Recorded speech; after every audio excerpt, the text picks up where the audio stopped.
the whole point of having access to functions and having the algebra skills and the arithmetic skills to evaluate them or to solve them for things is to actually use them to model some sort of application.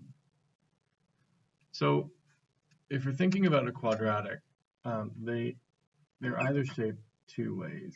You either have the parabola that opens up, something like this, or you have a parabola that opens down, something like that. And when you look at those two parabolas and think about how we've been working with them so far, there are five points of interest on any particular parabola. There is the vertex. There are the two x-intercepts, the y-intercept, and then this mirror point over here. Similarly, on the upside down one, there are x-intercepts, there's a vertex, there's a y-intercept, and then that mirror point there. So those 5 points came from 3 different types of format. So I'm just going to make up some here. The first one was your vertex form. And they looked something like this. Right? In this particular example, the vertex would be at 4 on the x and 5 on the y. So you could read that information out of that equation there. The second model we used was factored form. And they looked something like this. X plus 3, x minus 8. And from a form like that, you read the x-intercepts. In this particular example, they would be at x is -3 and x is 8. So you can just read that information from there. The third form you had was your standard form. And it would look something like this. Plus 4x minus 10. And this one lets you know what the y-intercept was. In this particular case, it's at -10. So between these 3 forms, you can see this point was mentioned, these points were mentioned, and this point was mentioned. And then the mirror point was inferred based on where the axis of symmetry was. So when you're thinking about modeling with these things, you're either going to know where they hit 0, and you're going to use these 2 pieces of information to build this equation, and then use this equation to determine the vertex, or you're going to know the vertex, so you have this information, so you can make that formula, and then you can work this formula to get that information. That's sort of how this works. You have to know one in order to know the other.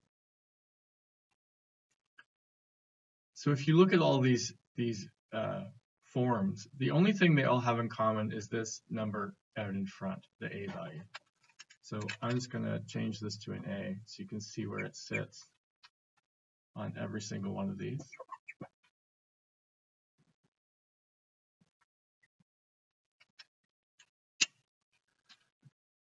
So generally, the way modeling works is you're given either the x-intercepts or the vertex, and you're given a random point. And you use that random point to fill in this number, an x, and a y, so that you can solve for the a value. And once you have the a value, you can transplant it into the other form, and then figure out the piece of information you need.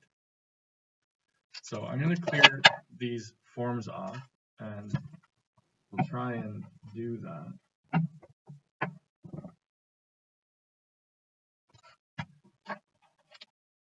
All right, so I'm going to draw for you a little bit of grass, and I'm going to draw for you a highway tunnel.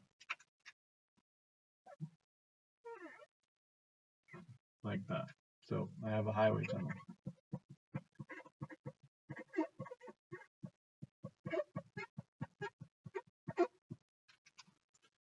Shaped like a parabola. I suppose I should specify that.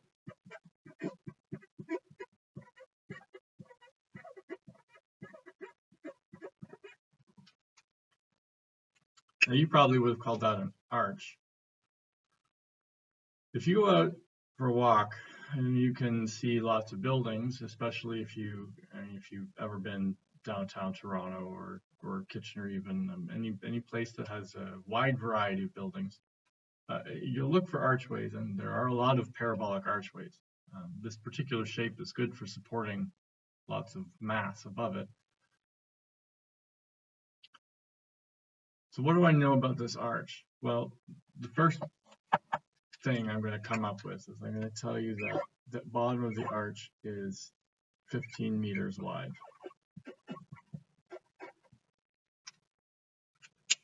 Okay. So what did I just show you there? Well, it has to be one of those 5 points. It's either the y-intercept, the x-intercepts, the vertex, or the mirror point.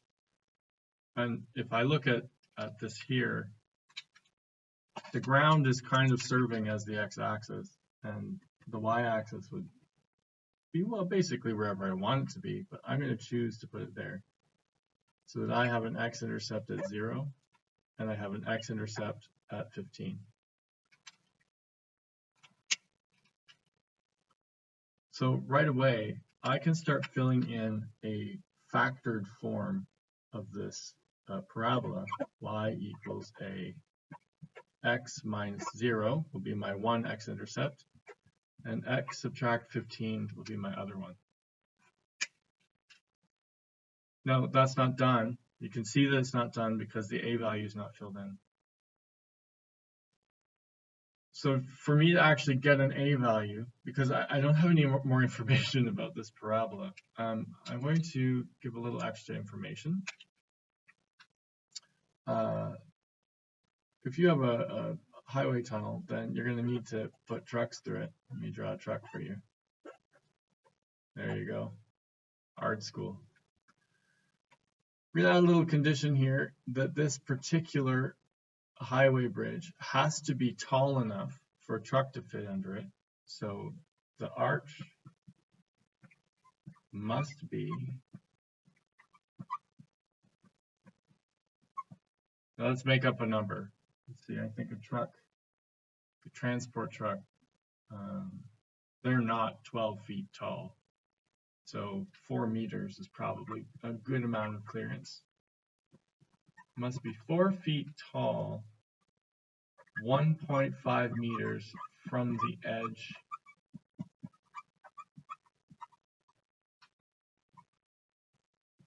of the tunnel.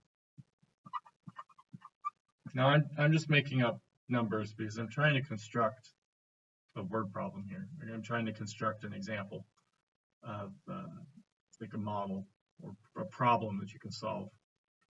Application, that's the word I'm looking for. So if you're 1 meter in, you have to be 4 meters up. Well, that right there, that's an XY pair. 1 on the X, 4 on the Y. So if I fill those things in,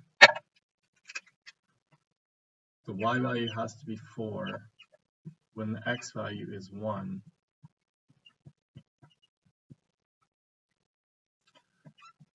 Well, 1 minus nothing is 1. 1 minus 15 is negative 14.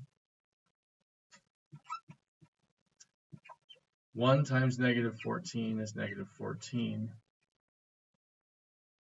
And I run out of things to do with arithmetic there, so I need to flip to algebra. I need to break the connection between these two things, and they are multiplying each other. So I'm going to divide both sides by negative 14.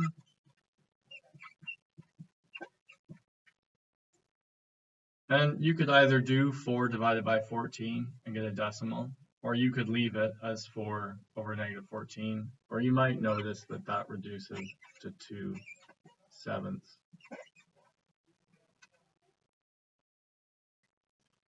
So you've got your a value there. You can put it back into your equation.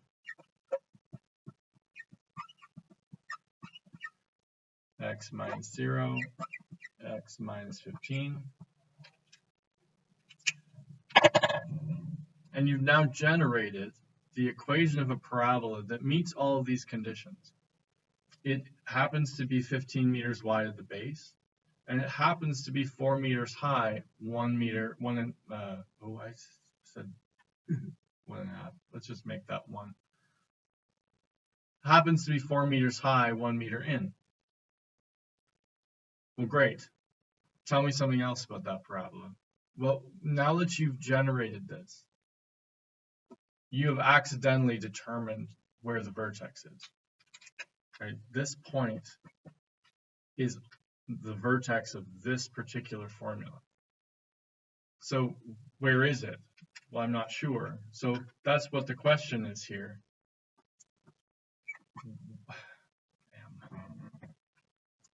What is the maximum height of this archway?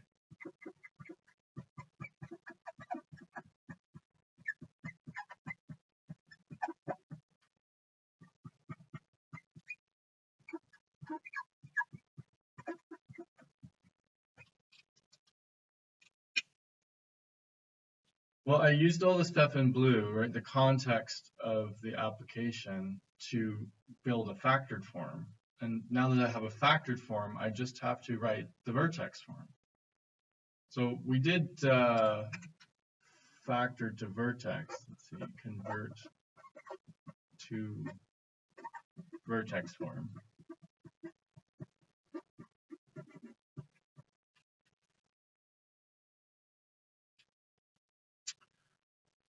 So we looked at where the x-intercepts were. They were at 0 and 15.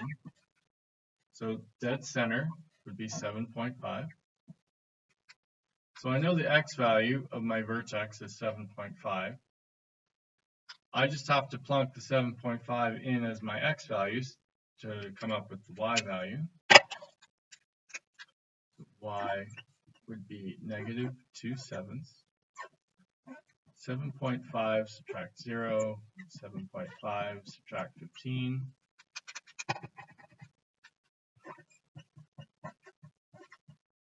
(7.5) subtract 0 is 7.5. 7.5 subtract 15 is negative 7.5. There's that thing where you get matching numbers with different signs.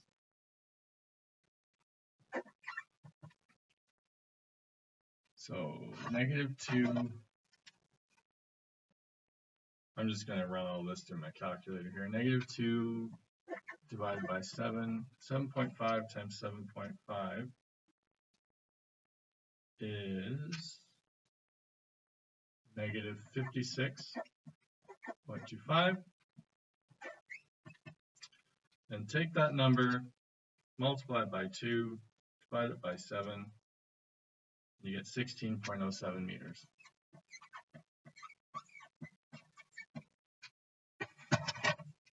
So, if you're the engineer, and the people in the building department have said we want to put up this parabolic arch, and it has to be 15 meters wide, and it has to be 4 meters high, at least 1 meter in from the edge, then you sit down here and you calculate, how high am I going to have to make this thing? And the only way to do that is for the max height of this particular parabola to be 16.07 meters tall. So you know where to build the forms in order to make this thing work. So in summary here, because this thing started talking about the x-intercepts, you started with factored form. And you filled in the factored form with a random point in order to get your a value. Once you had your a value, you had a full equation for a parabola, and you were able to convert that parabola to vertex form so that you were able to find where the vertex lands. Now that's 1/2 of every single model with a parabola you could ever do. It has to start with a factor form. You have to know the information about the x-intercepts, get the a value, and then get the vertex. The other half, which we're going to do in a minute, would be a question where you already know the max height and you have to figure out where it lands. So I'm going to clear this off and then we'll do one of those.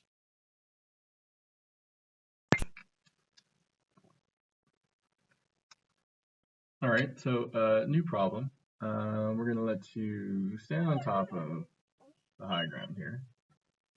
And there'll be some flat stuff down here. See, there you are. And you're going to throw a ball up in the air. Now that ball is going to fly for a little bit. It's going to crest, and then it's going to come back down and explode. Because that's what happens when you throw things. All right, so I'm going to phrase this like 10 seconds after you throw the ball. That's actually a really long time, so maybe 2 seconds after the ball. After you throw the ball.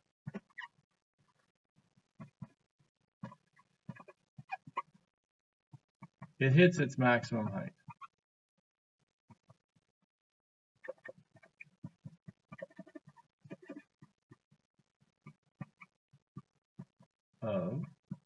Well, how high would you like to make that? Let's say it's, I don't know, 4 meters in the air. We can do better than that. How about 8 meters in the air?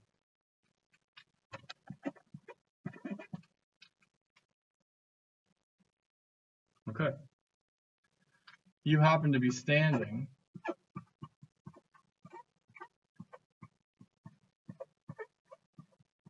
well, how high do you want that little hill to be? Standing on top of your house.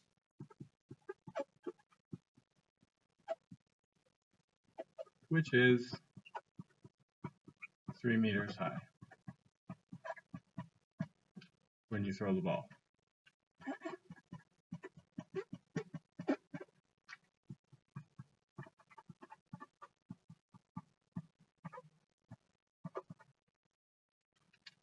Okay, so why would you need that information? Well, first off, I have a vertex here, 10 seconds in and 8 meters high. So my vertex is at 10 in this direction and 8 in that direction.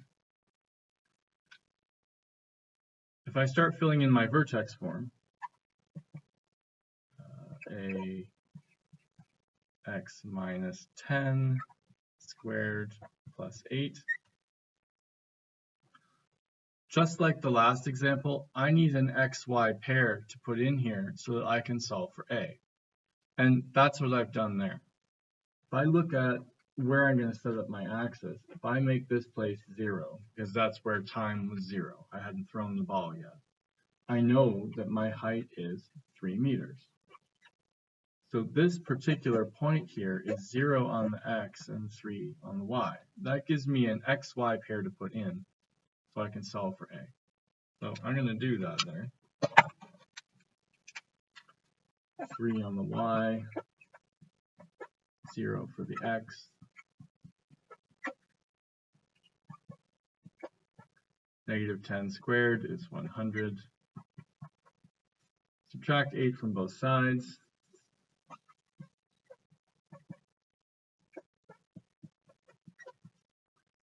Subtract 8 is negative 5. And I need to move this over now. So they're multiplied, a times 100. So I'm going to break that by dividing both sides. And I get negative 0.05 as my answer. So this particular parabola ends up being negative 0.05 x subtract 10 squared plus 8. Now, if you preferred, you could change this x to a t, so it stood for time instead of x. It wouldn't change the math. I'm just going to leave it like that, so there's no nosebleeds.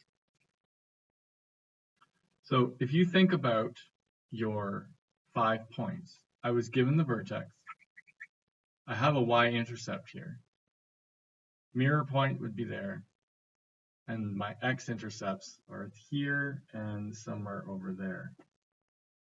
So which ones do we know about? Well, I know this and I know this. It's the x-intercepts I don't have.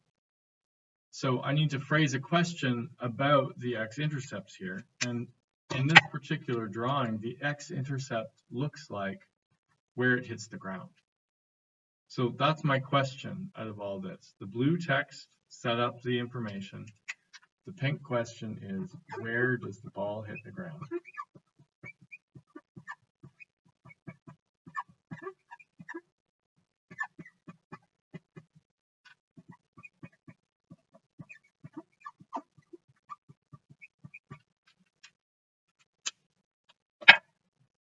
Well, to do that, I just need to get the x-intercepts. So I'm going to have to convert this to x-intercept form, convert it to factor form.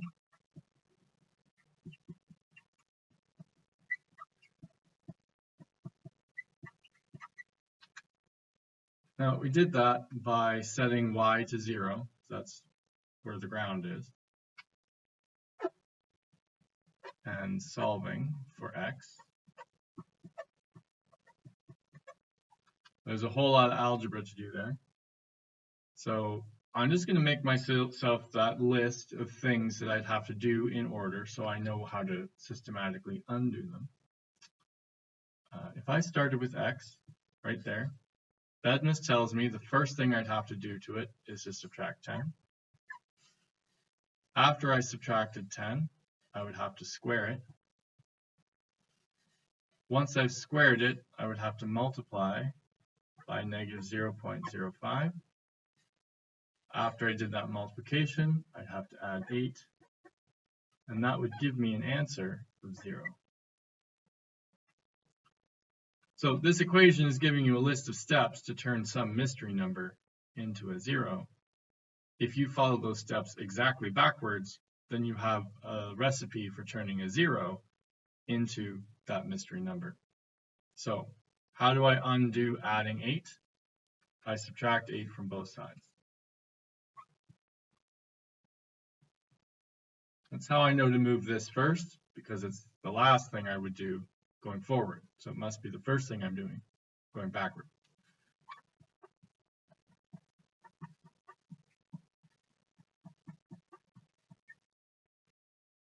Okay, check. How do you undo multiplication by negative 0.005? Well, you divide by negative 0.05. That will eliminate that.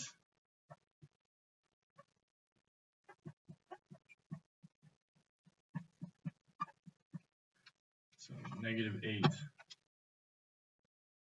come on machine, divided by negative 0.05, gives me 160.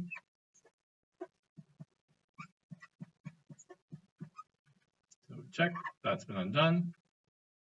How do you undo a square? Well, it's plus or minus square root.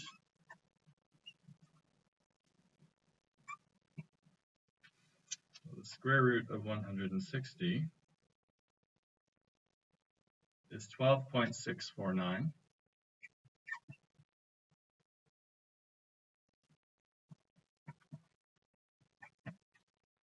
So I'm going to end up with two cases. Case 1 would be 12.649 equals x minus 10. So add 10 to both sides, I get 22.649. And case 2, that's going to end up on the face. Negative 12.649 is x minus 10. So So add 10 to that side, I'm going to get negative 2.649. Okay. So look at your parabola there. One of those x-intercepts is back here in the middle of your house. It's as though you threw this thing from inside the house instead of from on the roof. Now that solution doesn't make sense. The frowny face. That's the one behind 0. So that's this one. Is it technically a solution? Yes. But does it make sense in the context of the question? No. So I'm going to strike it. So the only answer that's actually making sense in the context of the question is this 22.649.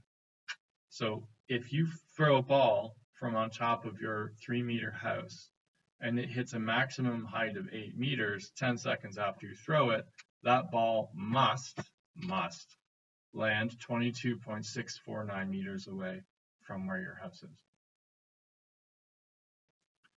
So again, you took some information to sort of describe how this parabola is oriented. The information you provided was about the vertex.